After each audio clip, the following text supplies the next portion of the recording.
तर नमस्कार विद्यार्थी मित्रांनो, मी संतोष गांधीले या यूट्यूब चॅनलवर पुनश्च एकदा तुमच्या सर्वांचं स्वागत. मंडळी, हल्लीचा जमाना हा रीलचा जमाना आहे. अर्थात शॉर्टकटचा जमाना आहे.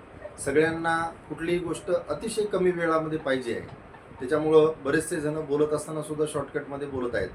जसे की समजा आता आपली आई आहे, त्या आईला मदर म्हणण्याचं सुद्धा लेकरांना त्रास व्हायला आहे. ते आजकाल आईला मॉम म्हणतात, किंवा वडिलाला डॅडी म्हणायच्याऐवजी डॅड म्हणतात, भावाला ब्रदर म्हणायच्याऐवजी ब्रो, बहिणीला सिस्टर म्हणायच्याऐवजी सिस, अशी प्रथा पडत चाललेली आहे. वास्तविक हे ग्रॅमॅटिकली चुकीचं आहे. परंतु इंग्रजीमध्ये सुद्धा जर तुम्ही 5व्या वर्गापासूनचा जर स्लॅबस बघितला तर त्या 5व्या वर्गापासूनच्या स्लॅबसमध्ये बरेचसे वाक्य असे आहेत जे कॉन्ट्रॅस्ट फॉर्ममध्ये आहेत. कॉन्ट्रॅस्ट फॉर्म म्हणजे संक्षिप्त रूपामध्ये आहेत. आता त्याच याच्यावर आधारित आपण आज कॉन्ट्रॅक्शन शिकणार आहोत. कॉन्ट्रॅक्शन दोन प्रकारचे असतात बघा. एक प्रकार असा असतो की ज्याच्यामध्ये प्रथम पुरुषी सर्वनामं जे असतात. प्रथम पुरुषी सर्वनामं म्हणजे जो बोलणारा व्यक्ती असतो त्याच्याविषयी वापरले जाणारे सर्वनामं, ऐकणारा व्यक्ती असतो त्याच्याविषयी वापरले जाणारे सर्वनामं, आणि या ठिकाणी हजर नाही त्याच्याविषयी वापरले जाणारे सर्वनामं. असे एकूण 8 सर्वनामं आहेत. जसे बोलणाऱ्यासाठी आय आणि वी, ऐकणाऱ्यासाठी यू, त्याच्यानंतर या ठिकाणी हजर नाही आहे पण तो पुरुष आहे त्यासाठी ही, स्त्रीसाठी शी, नपुंसकलिंगी वस्तूसाठी इट आणि अनेक वचनासाठी दे. अशा पद्धतीचे जे प्रथम पुरुषवाचक सर्वनामं आहेत त्याच्यासोबत जे प्रायमरी ऑक्झिलरी सहाय्यकारी क्रियापद येतात, जसे की am, is, are, have, has, had, हे जे सहाय्यकारी क्रियापद येतात याचे कॉन्ट्रॅस्ट फॉर्म आजकाल तुम्हाला परीक्षेमध्ये पाठ्यपुस्तकामध्ये बघायला मिळत असतील. त्याच्याचवर आधारित आजचा आपण व्हिडिओ तयार करणार आहोत. तर बघा, for example I plus am म्हणजे आय ॲम याचा शॉर्ट फॉर्म आजकाल काय झाले, ऐम झाले. काय झाले त्याचा शॉर्ट फॉर्म, ऐम. म्हणजे आय अपास्ट्रॉफी एम, आय अपास्ट्रॉफी एमचा मग प्रोनाऊन्सिएशन कसं करायचं, उच्चार कसा करायचा, त्याचा उच्चार होतो ऐम. याचा उच्चार काय होतो, ऐम. म्हणजे आय प्लस ॲम याचा शॉर्ट फॉर्म आहे आय अपास्ट्रॉफी एम आणि त्याचा उच्चार काय होतो, ऐम. तसंच बघा, आय प्लस हॅव याचा कॉन्ट्रास्ट फॉर्म काय, आय अपास्ट्रॉफी व्हीई, याचंच काय व्हायला, आयु. काय व्हायला याचं, आयु. म्हणजे आय अपास्ट्रॉफी व्हीई असं जर कुठं दिसलं तर त्याचं प्रोनाऊन्सिएशन काय करायचं, आयु. आणि त्याचा अर्थ काय होतो, आय प्लस हॅव म्हणजेच आय हॅव. त्याच्याच पद्धतीनं आय प्लस शाल जर असेल तर त्याचं शॉर्ट फॉर्म काय होतो, आय अपास्ट्रॉफी डबल एल, त्याचा उच्चार होतो आईल. तसाच व्हीलचा पण होतो आय प्लस व्हील, त्याचा आय अपास्ट्रॉफी डबल एल, त्याचा उच्चार होतो आईल. असं जर आय अपास्ट्रॉफी डी जर दिसलं तर त्याचं प्रोनाऊन्सिएशन होतं आईड, त्याचा अर्थ होतो आय हॅड. आय अपास्ट्रॉफी जर डी दिसलं त्याचाही सुद्धा उच्चार आईडच होतो, त्याचा अर्थ आय शुड सुद्धा होतो. आय अपास्ट्रॉफी डी दिसलं त्याचा उच्चार आईड होतो, त्याचा long form I plus would म्हणजे आय वुड असा सुद्धा होतो. म्हणजे एक गोष्ट लक्षात आली असेल, हॅड, शुड आणि वुड हे जेव्हा आय सोबत लागतात त्यावेळेस त्याचा कॉन्ट्रास्ट फॉर्म आईड होतो. म्हणजे हे आय अपास्ट्रॉफी डी, आय अपास्ट्रॉफी डी याचा अर्थ आय हॅडही होतो, आय शुडही होतो आणि आय उडही होतो. हे झालं प्रथम पुरुषी एकवचनी सर्वनाम. आता प्रथम पुरुषी अनेक वचनी सर्वनाम कुठले, वी प्लस आर म्हणजे वी आर याचा शॉर्ट फॉर्म काय होते, वी अपास्ट्रॉफी आर ई, त्याचं प्रोनाऊन्सिएशन होते वीर. प्रोनाऊन्सिएशन काय होतं त्याचं, वीर. म्हणजे WE अपास्ट्रॉफी RE असं जर दिसलं तर त्याचं शॉर्ट फॉर्म काय होते, वीर. त्याच्यानंतर WE अपास्ट्रॉफी VE याचा शॉर्ट फॉर्म काय होतो, व्ह्यू. काय होतो याचा शॉर्ट फॉर्म, व्ह्यू. आणि त्याचा लॉंग फॉर्म होतो वी प्लस हॅव म्हणजे वी हॅव. त्यानंतर वी अपास्ट्रॉफी डबल एल याचं प्रोनाऊन्सिएशन होतं व्हील. तसंच वी अपास्ट्रॉफी डबल एल याचंही प्रोनाऊन्सिएशन व्हील होतं. मात्र वी अपास्ट्रॉफी डबल एल याचा अर्थ एक तर वी विलही होऊ शकतो किंवा वी शालही होऊ शकतो. तशाच पद्धतीनं हॅड, वुड आणि शुड, जसं मी अगोदरच सांगितलं तुम्हाला आयच्या याच्यामध्ये, तर ते अपास्ट्रॉफीमध्ये जर जोडलं वी सोबत तर वीड होतो. परंतु या वीडचा अर्थ 3 प्रकारे निघू शकतो.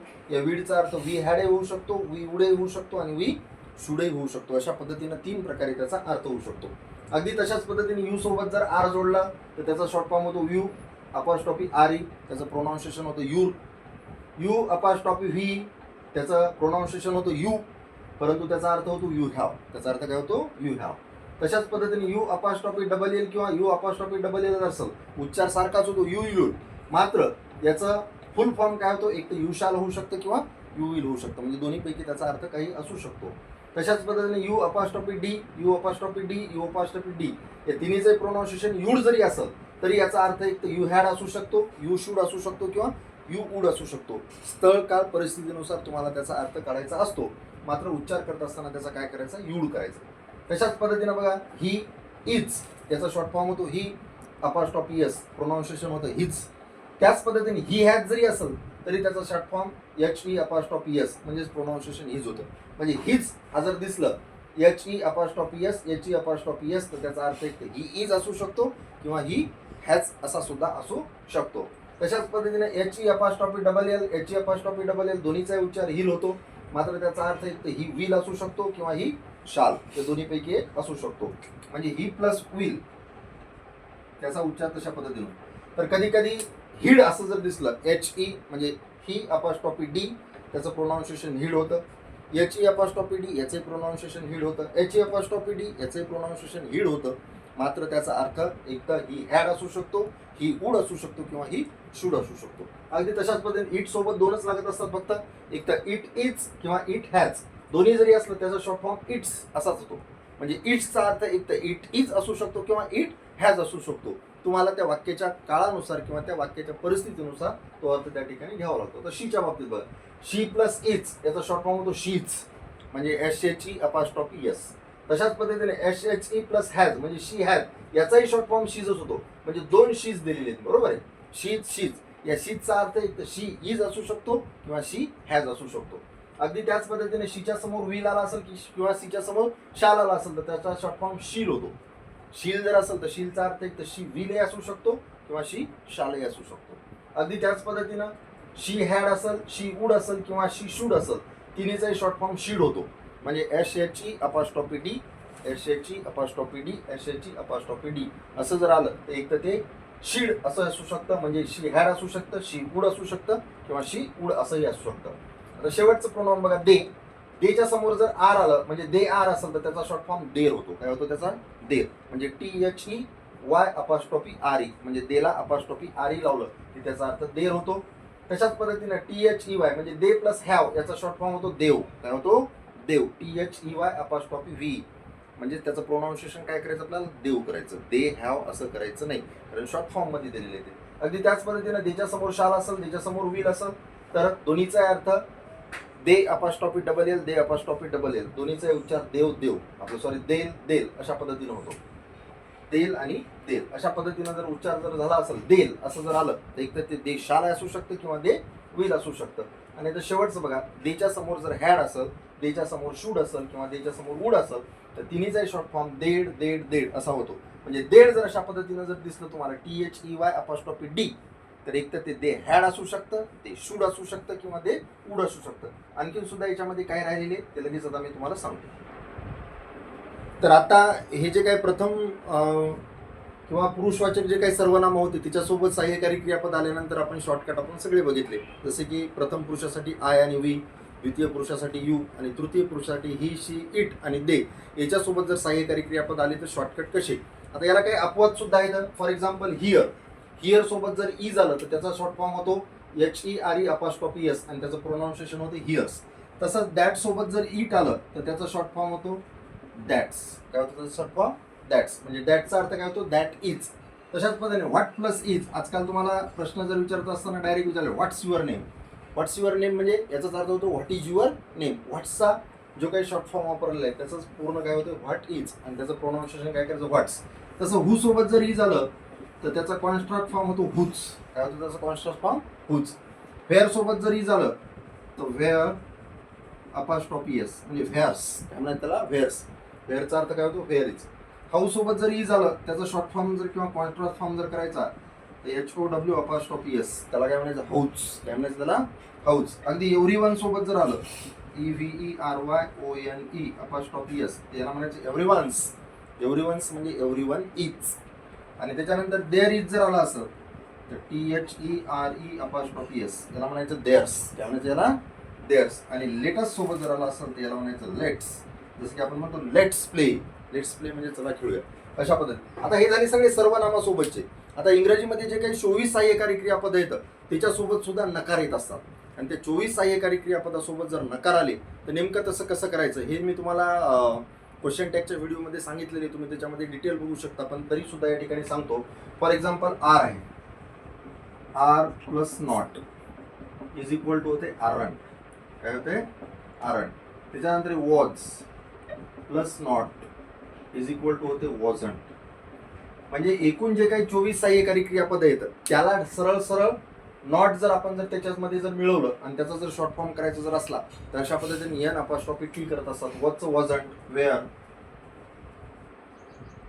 वेअर प्लस नॉट याचं काय होईल मग वेअरंट. हे am is are was were झालं. त्यानंतर डू प्लस नॉट. तुम्हाला आता हे रोजच्या उपयोगातले याचं होते डोंट. काय होतं याचं डोंट. डज प्लस नॉट याचं होते डझंट.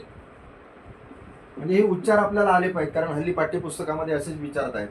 त्यानंतर have plus not, have plus not याचं होते हॅवंट. हॅज प्लस नॉट याचं होतं हॅझंट. म्हणजे असा जर आला उच्चार तर त्याचा हॅझंट करायचा. हॅझंटचा अर्थ काय होतो हॅज नॉट. त्यानंतर हॅड प्लस नॉट याचा होतं हॅडंट. इकडे एक डीड राहिलं होतं. डीड प्लस नॉट याचं होतं didn't. Am is are was were do does did झालं. हॅव हॅज झालं तर शाल प्लस नॉट याचं होते शांट. याचं शालंट होत नाही अपवादात्मक परिस्थितीमध्ये, लक्षात ठेवा. याचं काय होतंय शांट. त्यानंतर विल प्लस नॉट याचं विलन होत नाही तर याचं काय होत असतंय ओंट होत असते. नाही तर सरळ सरळ आपल्याला एन अपॉस्ट्रॉफी टी लावायची सवय लागली, याला विलन करून टाकतो. हे दोन अपवाद आहेत. शाल प्लस नॉट त्याचं शांट होते आणि विल प्लस नॉट ओंट होते. त्याच्यानंतर कॅन प्लस नॉट याचं कांट होते. बऱ्याचशा वेळा हा वापरला जाते कांट हा शब्द. त्यानंतर कुड COULD कुड प्लस नॉट याचं होते कुडंट. तशाच पद्धतीने आणखीन 2-3 आहेत जसे की would plus not wouldn't, should plus not shouldn't, may plus not meant, must plus not mustn't. अशा पद्धतीने सुद्धा त्याचे कॉन्ट्रास्ट फॉर्म होतात आणि हे परीक्षेला हल्ली जास्तीत जास्त विचारले जातात. तुम्ही पहिल्यापासून शेवटपर्यंत हा व्हिडिओ बघा कारण तुम्हाला वाचनामध्ये जर सुधारणा करायची असेल तर अशा शॉर्ट फॉर्मची खूप गरज आहे. मधामध्ये मी ज्यावेळेस बाजूला सरकलेला असेल त्यावेळेस तुम्ही काय करा त्याचा स्क्रीनशॉट घ्या आणि त्या स्क्रीनशॉटचा सुद्धा व्यवस्थितपणे अभ्यास करून त्याचे प्रोनाऊन्सिएशन नेमके काय येतं ते जर व्यवस्थितपणे जर माहिती करून घेतली तर फ्लुएंट इंग्लिश बोलण्यामध्ये आणि वाचण्यामध्ये याचा नक्कीच तुम्हाला उपयोग पडेल. हा जर व्हिडिओ आवडला त्या व्हिडिओला लाईक करा, जास्तीत जास्त लोकांपर्यंत शेअर करा आणि अजूनही चॅनलला जर सबस्क्राईब नसेल केलं तर सबस्क्राईब करा. धन्यवाद.